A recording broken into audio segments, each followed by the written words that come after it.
बहुत सारे film stars को आपने भी चुनाव का टिकट दिया है, थोड़ी क्लासेस लीजिए आप भी। सौरभ सिकदर आवाज आ रही है? पुकारते हो दीदी को, कितना प्यार से पुकारते हो साहब, सबको पता चल रहा है बंगाल में आप क्या बोलते हो, क्या करते हो, हम देख चुके। किसान के बारे में बोलते हो, लगातार लोग मर रहे हैं। आप बोलते हो SC ST माइनॉरिटी के बारे में आप CAA बना दिया, लोगों डिटेंशन कैंप में लोग मर रहे हैं। अब आपको दादा अभी आप बोले कि थोड़ा सा 10 सेकंड जमीन अब आपका खत्म ही नहीं होने में आ रहा आगे, इसीलिए कहना पड़ेगा मनोजीत दादा के इलेक्शन दादा वो कह रहे कि ममता हो गया। ओके अरे बाप रे बाप, आप जीत चुके हैं, सिर्फ तो 90 इलेक्शन 90 आसन में इलेक्शन हुआ और मोदी साहब कहते हैं कि ममता मनोजीत दादा सौरभ सिकदर अपनी बात कर रहे हैं, प्राइम मिनिस्टर हो प्लीज। ओके बनने की कोशिश करो। अच्छा मुझे ये बात समझ नहीं आई कि दीदी ओ दीदी कहने से क्यों आप लोग चिढ़ जाते हैं? चलो जय श्री राम से तो एक कारण बीजेपी ने कि क्यों चिढ़ते होंगे आप तो थोड़ा आपका अपना सौरभ सिकदर, उनको शायद आवाज जा नहीं रही है या वो सुनना चाह नहीं रहे, बोलिए अपनी बात। सालों साल सौरभ जी बोलिए। ऐसा है, देखिए रोहित जी, क्योंकि ओके दादा रैली नहीं है ये, मनोजीत दादा हो गया। अरे क्या कर रहे हैं? अब बोलिए सौरभ जी बोलिए। अब दूसरे को नहीं बोलने हाँ बोलिए सौरभ जी। दादा को टिकट लेना अगली बार भाई, बोलिए सौरभ जी। ठीक है, इसीलिए दादा गुस्सा हो गया। मेरे को नहीं टिकट, अरे वो भाई को मेरे टिकट नहीं मिला, भाईपो बहुत चलिए ठीक, ओके सौरभ बोलिए अपनी बात।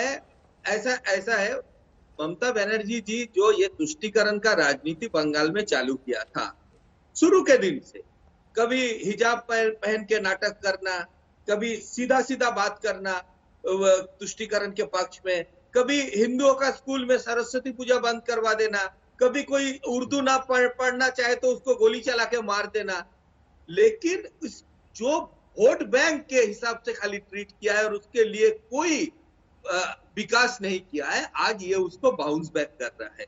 तो इसलिए क्या हो रहा है ना, ये मुस्लिम वोट बैंक इसके साथ है और हिंदू तो पहले से ही खपा है। आज इसी चुंगल से ममता बनर्जी निकाल नहीं पा रही है, इसीलिए आज जब भी कोई ये तुष्टीकरण का राजनीति का प्रधानमंत्री जी खत्म करने का बात कर रहे हैं कि हमको तुष्टीकरण का राजनीति नहीं कर रहे हैं, आइए हम विकास के बात करते हैं, आइए हम सिंडिकेट राज बंद करने के बात करते हैं, आइए हम तोलाबाजी बंद करने के बात करते हैं, आइए हम एक सच प्रशासन का बात करते हैं, कभी भी उसमें हिंदू देख रहा है, कभी भी उसमें हिंदू देख रहा है। लड़िए मत, मैं संजय जी के पास आ रहा हूँ सवाल के लिए। ओके संजय जी, जो पूरी परिस्थिति है उसमें बार बार आपने नोटिस किया होगा, पिछले चरण में भी एक बात कही जाती रही, शुभेंदु अधिकारी बोलते रहे कि खास समुदाय के लोग, टीएमसी की तरफ से कहा गया खास समुदाय के लोगों को वोट नहीं डालने दिया जा रहा। प्रधानमंत्री ने भी जब आज जिस चीज को लेकर इशारा किया है, क्या आपको लगता है कि पूरी राजनीति बंगाल की वो खास समुदाय के वोट के इर्द गिर्द घूम रही, वहीं से तय हो रहा सब कुछ? दोनों पार्टियों के लिए, टीएमसी के लिए भी और बीजेपी के लिए भी। टीएमसी के लिए को अगर जीत हासिल करनी है तो, क्योंकि पिछले चुनाव में अगर हमने 2011 का चुनाव, 2016 का चुनाव, 2014 का लोकसभा हो या 2019 का लोकसभा चुनाव, सारे चुनाव में आंकड़े ये बताते हैं कि मुस्लिम मतदाताओं का एक मुश्त वोट टीएमसी की तरफ गया। तकरीबन अगर आंकड़ों के आधार पर हम कहें तो तकरीबन 70 से 75% वोट टीएमसी की तरफ जाता रहा है और उनकी आबादी तादाद तकरीबन 30% है बंगाल की आबादी में। तो टीएमसी को अगर जीतना है इस चुनाव में, अगर सक्सेसफुल होना है, उनके लिए जरूरी है, उनके सर्वाइवल के लिए जरूरी है कि ये वोट उनको एक मुश्त पड़े। बीजेपी को अगर इस चुनाव को जीतना है, उन्हें भी मुस्लिम कार्ड खेलने की जरूरत पड़ रही है, लेकिन एक तरह से रिवर्स ऑर्डर में। आप बार बार लोगों को इस बात का संदेश दें कि किस तरह से ममता बनर्जी के राज में मुस्लिम तुष्टीकरण हुआ है, जिससे जो मुस्लिम मतदाताओं को छोड़ के जो बाकी मतदाता हैं, जिनको हम कह सकते हैं हिंदू मतदाता, उनमें और अलग अलग थोड़े दूसरे धर्म के मतदाता भी जरूर रहे होंगे, उसका वोट, एक मुश्त वोट बीजेपी की तरफ पड़े। तो निश्चित रूप से पूरी बंगाल के चुनाव में मुस्लिम मतदाता सेंटर में है, ममता बनर्जी सेंटर में है, मुस्लिम मतदाता सेंटर में है। एक उन्हें अपनी ओर रुझाने की कोशिश कर रहा है तो दूसरी पार्टी उसका भय दिखाकर उनके दूसरे मतदाताओं को अपनी ओर रुझाने की कोशिश। आसाम से कितना अलग है संगीत जी, जहां हेमंता बिस्वा पर यह आरोप लगता है कि वो सीधे कह देते हैं कि मुसलमान तो हमें वोट देगा ही नहीं।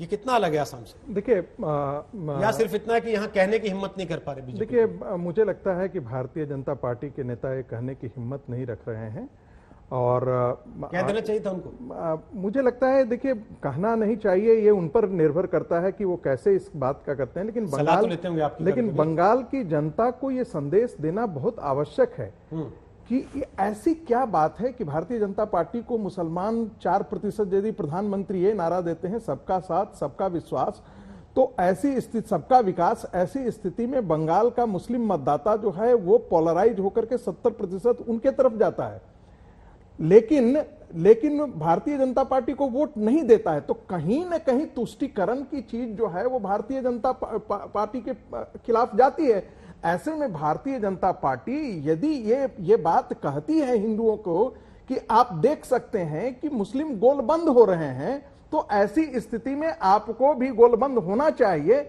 ये यदि आप माइनॉरिटी की बात, मेजॉरिटी मुसलमान यदि मुस्लिम माइनॉरिटी की बात करेगा तो ये स्वाभाविक एक समीकरण है जिसकी प्रतिक्रिया हिंदू गोलबंद स्वाभाविक होगी। यही कारण है कि 2019 के लोकसभा चुनाव में 57% हिंदू मतदाता जो आकर के वो भारतीय जनता पार्टी के पक्ष में मतदान किए। और मैं बस 10 सेकंड ले लेता हूं, यदि इसी चुनाव में यदि जिस प्रकार से 70% मुस्लिम मतदाता तृणमूल कांग्रेस के पक्ष में मतदान किया, यदि 70% हिंदू मतदाता आज आकर के खड़े होकर के भारतीय जनता पार्टी के पक्ष में मतदान करते हैं, तो बंगाल के चुनावी परिदृश्य में एक अद्भुत परिवर्तन देखने को मिलेगा और तृणमूल का हार निश्चित तौर पे देखते की बात 2 तारीख को वोट के नतीजे आ जाएंगे।